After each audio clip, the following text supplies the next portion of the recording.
Assalamualaikum warahmatullahi wabarakatuh. Halo, nama saya Alia Nadira.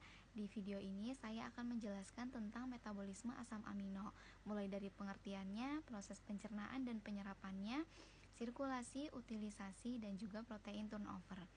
Tujuan saya membuat video ini adalah untuk memenuhi nilai UAS mata kuliah metabolisme zat gizi makro. Oke, mari kita mulai. Yang pertama adalah pengertian asam amino.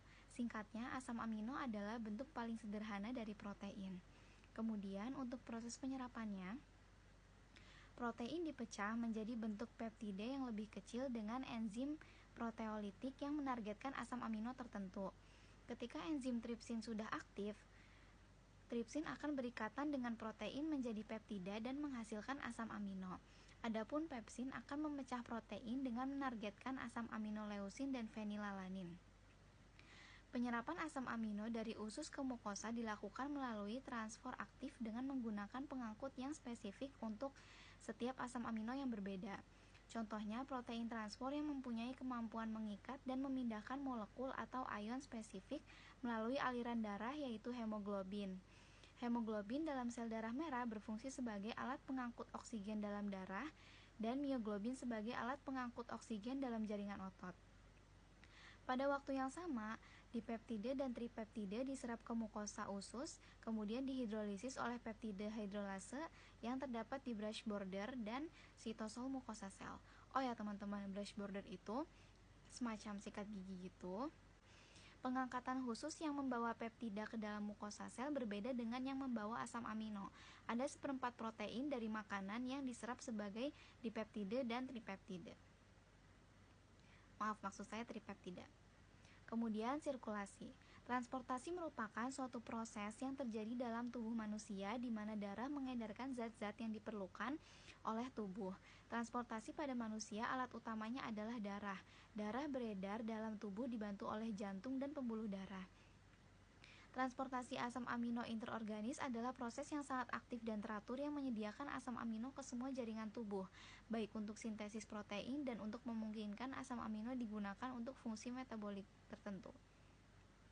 Ini juga merupakan komponen penting dari homeostasis asam amino dalam plasma. Pergerakan asam amino tergantung pada keadaan fisiologis dan gizi. Sejumlah prinsip umum mendasari banyak fluks asam amino. Pertama, tubuh tidak memiliki cadangan asam amino dengan cara yang sama seperti triasilgliserol adalah cadangan dari asam lemak.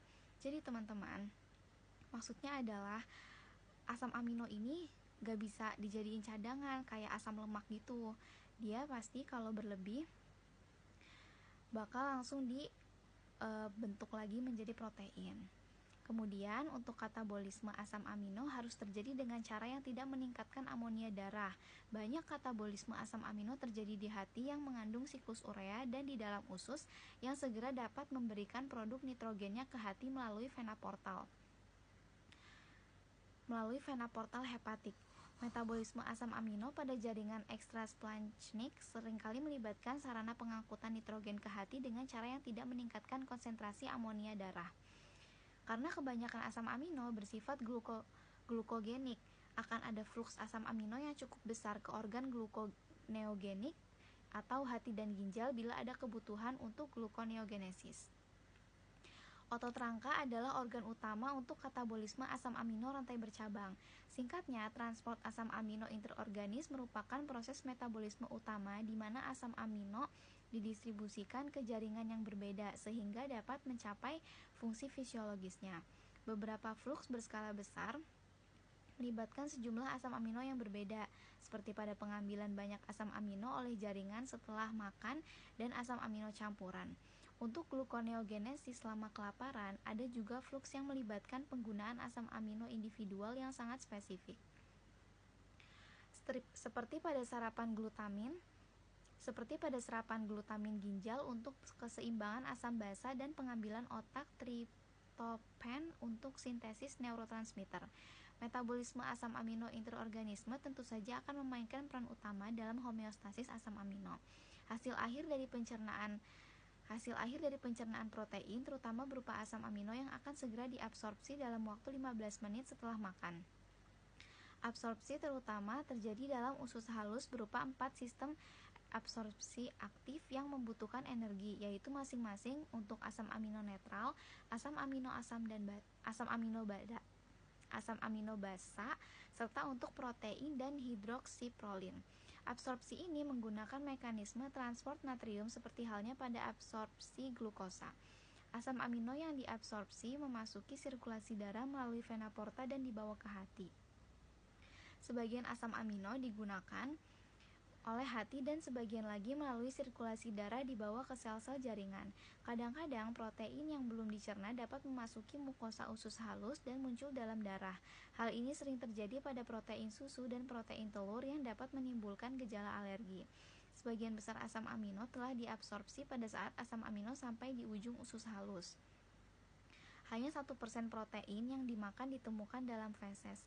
Protein endogen yang berasal dari sekresi saluran cerna dan sel-sel yang rusak juga dicerna dan diabsorpsi.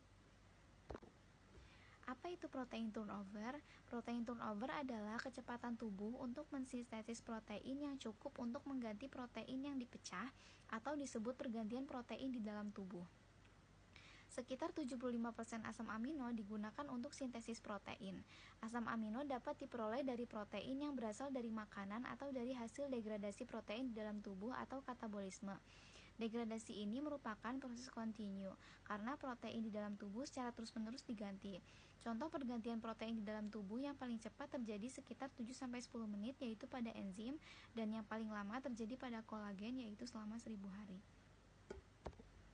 Sekian dari saya, kurangnya mohon maaf apabila kurangnya animasi untuk menjelaskan apa itu metabolisme asam amino, dikarenakan saya kurang pandai untuk mengedit video-video. Sekian, wassalamualaikum warahmatullahi wabarakatuh.